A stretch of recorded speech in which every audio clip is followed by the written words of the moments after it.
Blind item news, aktor halos mabaliw-baliw raw sa pag-ibig sa aktres. Obserba siya ng mga taong nakakasama na magkasintang aktor at aktres na sobrang in love sa isa't isa. Mukhang hindi papakawalan ng guy ang girl dahil talagang perfect match ito para sa kanya.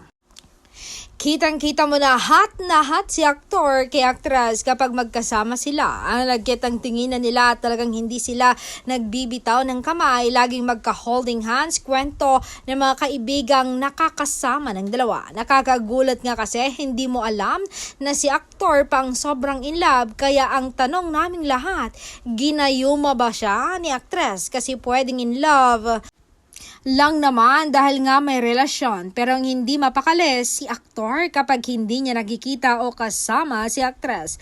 Nakakaloka yon, ha? Halos mabaliw-baliw pala ang aktor sa sobrang pagmamahal niya sa aktres. Pero ang pasabog, fake lang pala ang pagmamahal ni aktor. Para sa trabaho lang pala ang lahat ng pinapakita niya. Hindi niya pala totoong mahal si aktres.